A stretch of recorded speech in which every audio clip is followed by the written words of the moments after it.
Шашылыш билдирүү. Кыргызстандын тоолуу райондорунда кар көчкү коркунучу бар. Мектеп бүтүрүүчүсү даярдыгын кандай? Эртеңден тарта жалпы республикалык тестирлөөгө катышуу үчүн каттоо башталат. Зыяратчыларды ажылыкка ташый турган авиакомпания тандалды.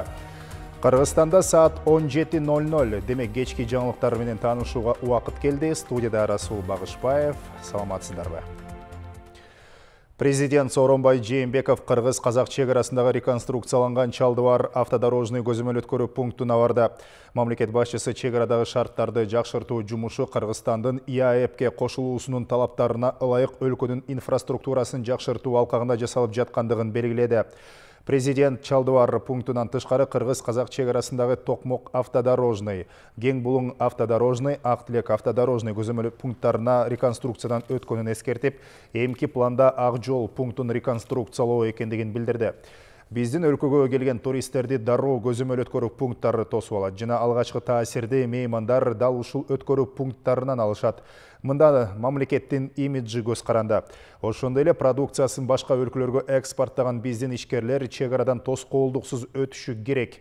Туризм жана экспортты колдоо менен биз жаңы жумушчу орундарды түзүп, экономиканы өнүктүрөбүз. Бюджетке түшкөн каражат көбөйөт деп белгиледи президент Сооронбай Жээнбеков.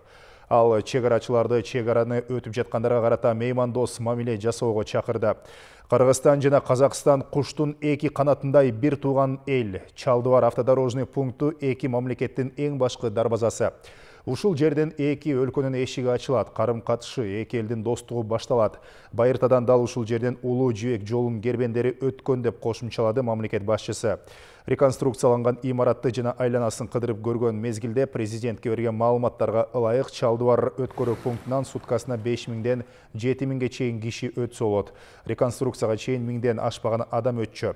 Транспорт каражаттарынан суткасына 250ден 350ге чейин унаалар өтүүдө, анын ичинен 70ге чейин оор жүк ташуучу унаалар. Көзөмөл өткөрүү пункту эл аралык стандарттарга ылайык жабдылган, жарандар үчүн бардык шарттар каралган.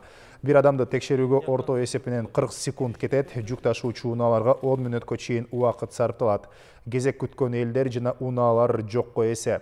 Президент Сооронбай Жээнбеков жүк ташуучу унаалардын 10 мүнөткө чейин текшерилгенине көңүл буруп, бул убакытты кыскартып, өтүп жаткан унаалардын санын көбөйтүү керектигин белгиледи. Биз 15-жылы Евразеске, Евразиялык экономикалык биримдикке киргенден баштап мына жеңилдиктер бола баштады. Биз акыркы мезгилде ошол Евразес менен биздин соода саттыкты көбөйтөлү, туристтерди көбөйтөлү деген максатта мына бүт Токмок, Кең Булуң автодорожный, Ак Тилек, мына Чалдыбарды дагы мына Чалдыбар автодорожный мына бүтүрүп, буюрса кийин Ак Жолду дагы кийин баштайбыз. Биз эмне үчүн муну кылып атабыз, жасап атабыз? Эмне үчүн дегенде биздин ишкерлерге, биздин элге сыртка чыгып атканда, сырттан келип аткан туристтерге шарт түзөлү деген максат менен кылып атабыз. Эмне үчүн экспорт деп атабыз? Экспортко шарт түзүш керек, экспорт сыртка чыгыш керек деп атабыз. Эмне үчүн дегенде, канча көп экспорт чыкса, канча азык-түлүк чыкса сыртка, ошончолук көп каражат кирет. Ошончолук көп жумуш орундар пайда болот. Ошончолук көп мына турган бюджет каражат түшөт. Мына турган биздин чек арачылардын бюджеттеги иштеп аткан биздин мекендештерибиздин айлыктары көтөрүлөт. Мектептер салынат, больница салынат, мынандай жолдор салына баштайт. Ошон үчүн экспортко чыгып атканда тоскоолдуксуз биз ишкерлерге шарт түзүш керек. Ошонун башталышы мына ушул жерде. Экинчи эмне үчүн туристтер кирсин деп атабыз. Көп кирсин. Туристтер киргенде шарт түзгүлө, аларга тоскоолдук кылбагыла деп эмне үчүн айтып атабыз? Эмне үчүн дегенде канча көп турист келсе, ал келсе каражаты Кыргызстанда калат, биздин жарандарда калат, алардан салык түшөт, бюджет көбөйөт. Жол кыймылынын коопсуздугун камсыз кылуу башкы башкармалыгы оор жүк ташуучу унаалардын техникалык кароодон өтүүсүн көзөмөлдөөнү күчөттү. Мындай жагдайга алыска кооптуу жүктөрдү ташып жеткирүүчү унаалардын катышуусундагы жол кырсыктарынын көбөйүшү себеп болууда. Анын үстүнө Кыргызстан бажы биримдигине кошулгандан бери жүк ташуудагы ченемдик укуктук базаларды эл аралык нормаларга ылайык келтирүү эрежелери дагы каралган. Теманы кабарчыбыз Айжан Омолдошова улантат. 16 жылдан бери оор жүк ташуучу унааны башкарып иштеп келген Дилмурат Бабажанов унаасын жылына 2 ирет техникалык кароодон өткөрүп турат. Анткени Бишкектен Баткенге бензин тартып жеткичекти далай ашуу ашып жол басып жүрүп, унаасынын бузулуп калуусунун алдын алат. Бери балдан жүрөбүз, основной бизге ошол тайгак жол убагында что машина токтош керек, тормоз тепкенде токтош керек. Технический эме состояниясы жакшы болуш керек. Ошон үчүн өтөбүз. Техникадан өзүңүз уверен болосуз биринчи жол немесинде. Эми мынандай ашуу ашып аткандан кийин чтоб техника жооп бериш керек ошого. Жол кыймылынын коопсуздугун камсыз кылуу башкы башкармалыгы оор жүк ташуучу унаалардын техникалык кароодон өтүүсүн көзөмөлдөөнү күчөттү. Анткени былтыр кооптуу жүктөрдү ташып жеткирүүчү унаалардын катышуусунда жол кырсыктары көп катталып, анда адам өмүрүнө гана зыян келбестен экологияга дагы терс таасирин тийгизген жактайлар катталган. Былтыркы жылдын ичинде эле 22 жол кырсыгы катталып, 22 адам каза тапып, 46 адам ар кандай жаракаттарды алыптыр. Ошол эле неме жаракат алган эмес. Анын үстүнө баягы экологияга дагы ар түрлүү баягы ушул жол кырсыгына учураганда көп экологиядагы башка жакка дагы зыяндары тийип атат да. Учурда сөзсүз техникалык кароодон өткөрүү милдети коммерциялык максаттарда колдонулуучу унаалар үчүн гана калтырылып, ал эми автоунаалардын калган категориялары үчүн ыктыярдуу негизге өткөрүлгөн. Демек, өз коопсуздугун ойлогон ар бир киши өз унаасы үчүн өзү кам көрүп, ар бир тетигин карап, оңдоп түздөп турат. Ал эми оор жүк ташуучу унаалар болсо милдеттүү түрдө жылына 2 жолу техникалык кароодон өтүп туруу керек. Болгону жөн гана акча төлөсөң, тех кароодон өттү деген документти берип койгон жеке фирмалардан эмес, коопсуз жагын ойлоп, унааны ийне жибине чейин текшерип берүүчү жайлардан өтүү зарыл. Биздин регламент боюнча биз бияктан текшергенден кийин той или иной позициядан өтпөй калса, биз 2 жуманын ичинде, 2 жуманын арасында ал киши кайта ошо өтпөй калган позициядан ошо машинесин оңдоп, кайта бизге келип, биз повторно аны текшергенден кийин ошол бүт проблемалары чечилсе, андан кийин биз уже акыркы вердикт машина өттү деп диагностика карта беребиз. Дүйнөлүк практикага кайрылсак, техникалык кароо бүт эле өлкөлөрдө бар. Себеби тех кароо айдоочуларды тартипке чакырып, машинасынын күндөлүк турмушта байкабай жүргөн тетиктерин бир сыйра текшертип алат дагы, бул ыкма жол коопсуздугуна чоң жардам болот. Эми жол кыймылынын коопсуздугун камсыз кылуу башкармалыгы ар кандай кырсыктарды алдын алуу үчүн оор жүк ташуучу айдоочулар көп турган жайларга барып түшүндүрүү иштерин күчөтүүнү колго алууда. Айжан Омолдошова, Аскар Улануулу, Коомдук, Биринчи канал. Ауанын температурасынын жогорулашына жана күтүлүп жаткан жаан-чачынга байланыштуу Кыргызстандын тоолуу райондорунда кар көчкү коркунучу бар. Бул тууралуу Өзгөчө кырдаалдар министрлиги кабарлайт. Маалыматка ылайык, Бишкек-Ош Уна жолунун 355-370 чакырымдарында жана Төө ашуу, Алабел ашууларында Чычкан капчыгайында кар көчкүнүн түшүүсү жана кар күрткүсү күтүлөт. Жолдор тайгак болуп, муз тоңот, унаалардын ортосундагы 500 метр аралык кыймыл чектелиши зарыл. Башка кабарлардан аскердик чакыруу боюнча жарлыкка президент кол койду. Жарлыкка ылайык мөөнөттүү аскердик жана альтернативдик кызматын белгиленген. Мөөнөтүн өтөп бүткөн аскер кызматчылары жана альтернативдик кызматтын кызматчылары куралдуу күчтөрдүн, башка аскердик түзүмдөрүнүн жана мыйзамда аскердик кызмат каралган мамлекеттик органдардын катарынан запаска бошотулат. Чакыруудан кийинкиге калтырууга укуктары болбогон, чакыруу күнүнө карата 18 жашка толгон, ошондой эле чакыруудан кийинкиге калтырылуу укугунан ажыраган эркек жарандар 2018 жылдын март майында куралдуу күчтөрүнө, башка аскердик түзүмдөрүнө жана мыйзамда аскердик кызмат каралган мамлекеттик органдарына мөөнөттүү аскердик кызматка жана альтернативдик кызматка чакырылат. 2 жылдан бери курулушу жүрүп жаткан Орозбеков айыл аймагындагы Гүлдү орто мектеби пайдаланууга берилди. Буга чейин айылдагы мектептин эскилиги жеткендиктен 2 жыл мурда 275 орундуу билим берүү мекемесинин курулушу башталган. Ал үчүн 55 миллион сом каражат бөлүнүп, учурда 2 кабаттуу мектеп пайдаланууга даяр. Эми айылдагы 400гө чукул окуучу жаңы мектептен билим ала баштайт.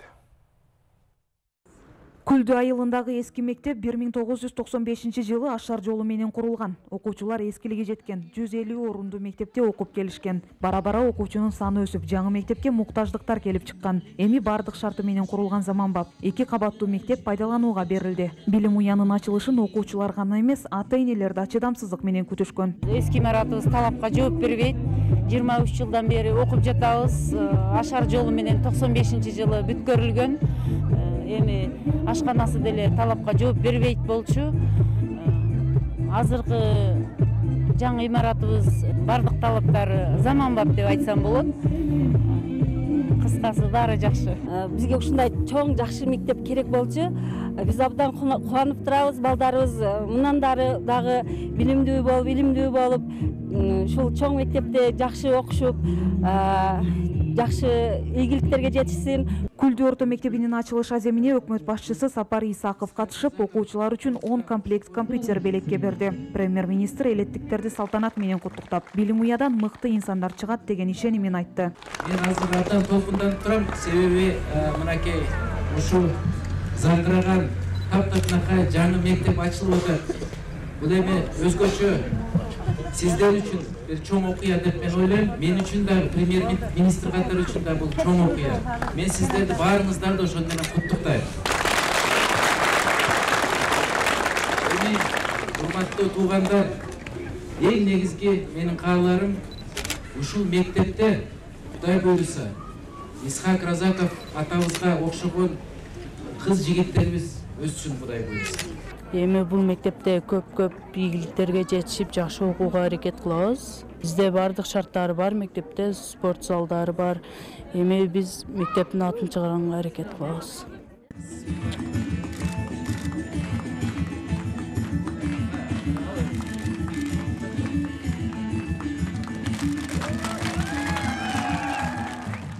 275 орундуу мектепке жалпы 55 миллион сом сарпталып, спорт зал, ашкана, компьютердик класстар жана башка бардык шарты менен курулган. Мектепте жалпы 35 мугалим 360 окуучуга билим берет. Олжан Тураева, Рыспек Мазайыт уулу, Коомдук биринчи канал, Баткен. Кыргызстанда 15 февралдан тарта жалпы республикалык тестирлөөгө катышуу үчүн каттоо башталат. Бул тууралуу Билим берүү жана Илим министрлигинин мектепке чейинки жана мектептен тышкары билим берүү башкармалыгынын жетекчиси Марат Үсөналиев билдирди. Анын айтымында быйылкы мектеп бүтүрүүчүлөрү менен тестирлөөгө катышууну каалагандар 5 апрелге чейин каттала алат. Жалпы республикалык тестирлөө 14 майдан 20 майга чейин өтөт. Тестке катышуучулар паспорт менен киргизилет. Эгер 16 жашка толо электер болсо, туулгандыгы тууралуу күбөлүк жана окуган жеринен далил кат болушу абзел. Каттоо жүргүзүүчү жайларда бизде жалпы жооптуу кызматкерлер бекилди. Ар бир район, ар бир шаарда 56 региондорго бөлүндү. Бирок мен кошумчалап айтып кетет элем, 62-нин ичинен өзүңүз билгендей каалоочулар жалпы республикалык тестирлөөгө жазылат.